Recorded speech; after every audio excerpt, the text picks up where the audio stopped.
Hi guys, welcome to another video from the GMAT guy. Well, this video is about data sufficiency. Now, we've all been practicing math, you've been doing math, GMAT, and you might be good, you might not be feeling so good about it, but data sufficiency, as soon as data sufficiency questions are something new, right? You haven't done them in school. They are unique for GMAT. So we're going to look at in this video what these questions are about, how do you approach data sufficiency questions, and then we're going to look at a couple of examples of how to deal with these questions. Just to begin, data sufficiency questions in the heading, in the stem of the question, look very much like a normal math question. So for example, something, the question would be blah, blah, blah, x is an integer, blah, blah, blah, what is x? Okay, so that could be, or another format is x positive? So usually a data sufficiency question could be a what question, which is like calculate the value, or a yes or no question. Okay, so either ways the approach is the same. This is the stem, right? Then this question stem is followed by two statements, statement 1, statement 2. Every data sufficiency question follows this format, right? These two statements will be statements with some information. So for example, first statement could be x squared is equal to 25, right? And second statement could be x, absolute value of x is equal to x. Okay, right? So that's an example. The options are always fixed. There'll be 5 options. Option A would be statement 1 is sufficient, statement 2 is not. Option B would be first statement is not sufficient, but the second statement is sufficient. C, D, and E. D is easier, so I'm going to go to D. D is that first statement is sufficient and second statement is also sufficient to answer the question, right? C and E are the two options when you try the first statement, it's not good, not sufficient. Second statement is also not good.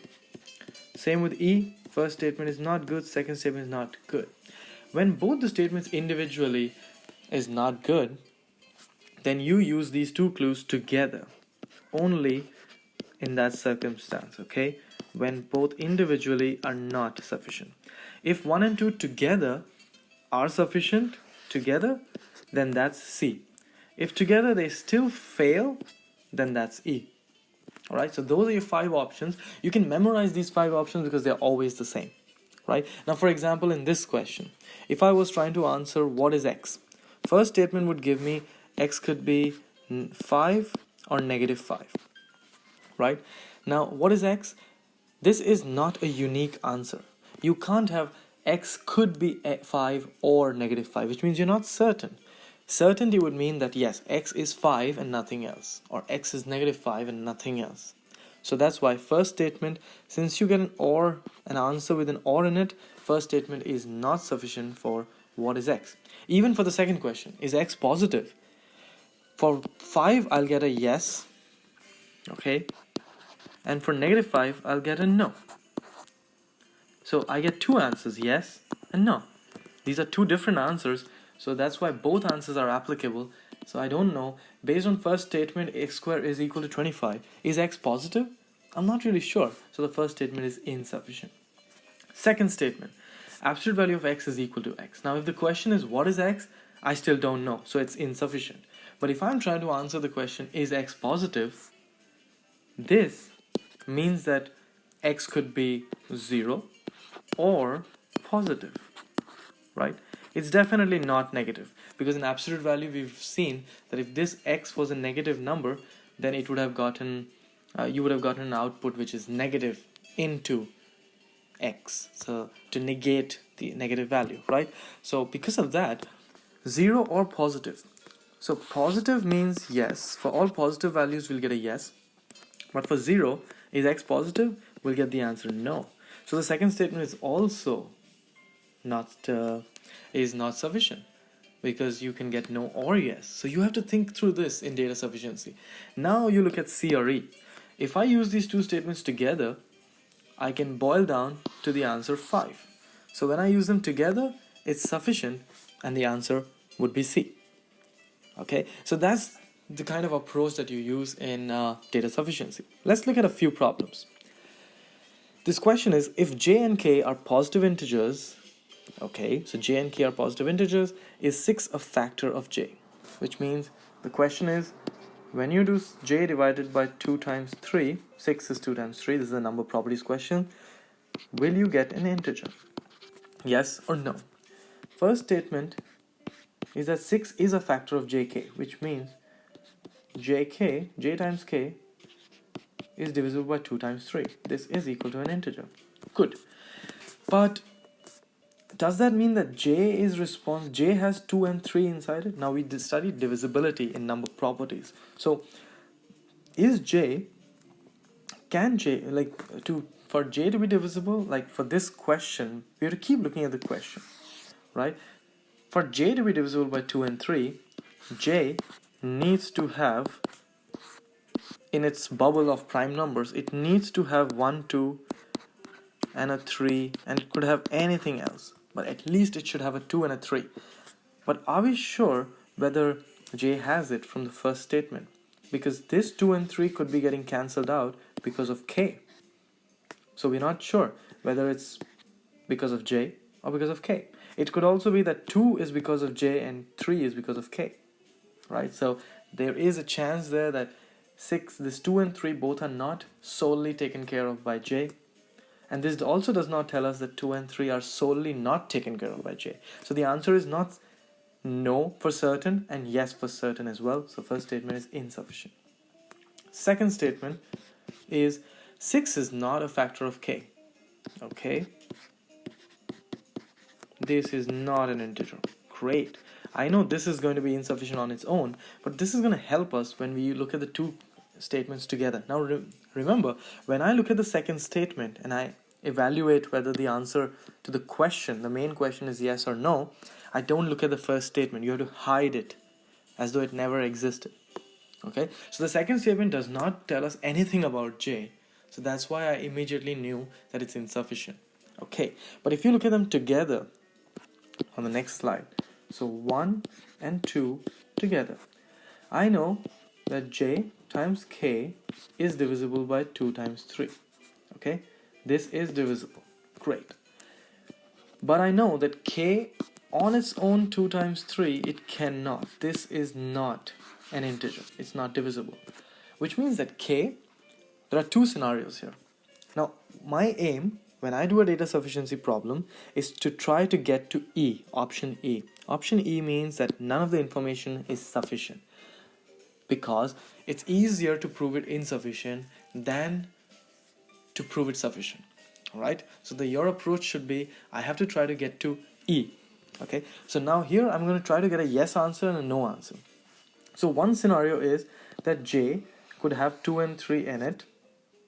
Okay, so if j has a 2 and 3 in it, this second statement is still okay. K was not divisible by 2 and 3 because it had neither, but j had both, and we get a yes answer. But it's also possible that in j and k, this guy cancels out the 2, okay, and k handles the 3, which means that j does not have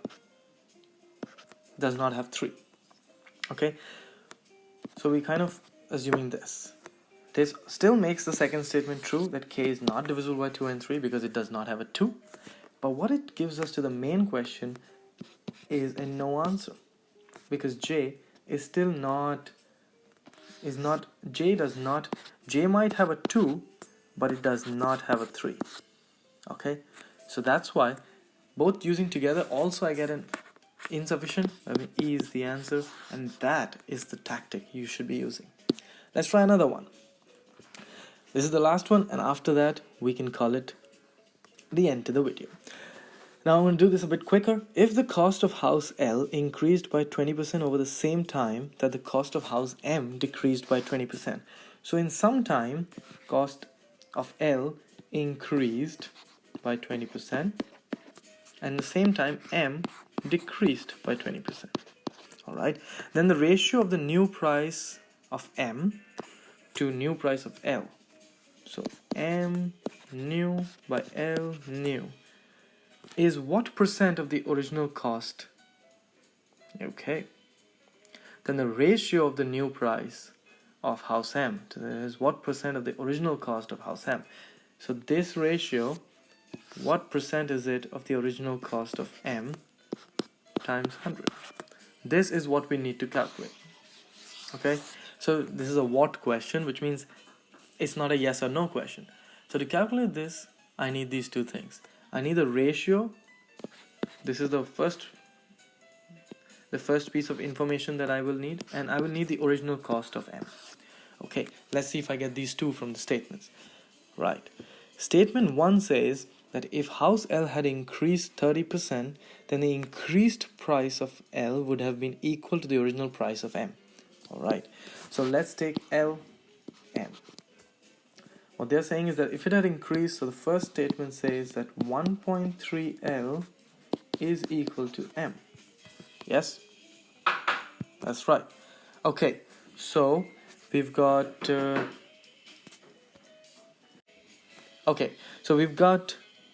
if house L had increased by 30%, then the increased price of house L would have been Okay, what we would need is, we have this ratio, 1.3 L is equal to M. But how does that solve the problem? Okay, what we need is to express everything in terms of what would be M new over L new. Okay, that ratio would be 20% decreased, so that is a 0.8 M over L new is 1.2 L. Are L and M connected? Yes, there's a connection here, which means I'm going to use this, and this is going to become 0.8 times 1.3 L over 1.2 L. L and L will get cancelled, which means I'll have a number for this ratio. So I have one clear. What about the second one? The second piece of information, so the denominator to this would be M, and M is 1.3 L. Now this L will not get cancelled out by the number on the top, which is this. So we will still not be able to calculate this, so the first statement is insufficient. Right? Now let's look at the second statement. Oops, I'm a bit out of space. Second statement is the price of house L is 300,000. Now this on its own is insufficient, quite clearly, right? But if you use them together, I'm going to use this. We will be able to fit a number here in L, which will be 300,000. This number is provided by the second statement.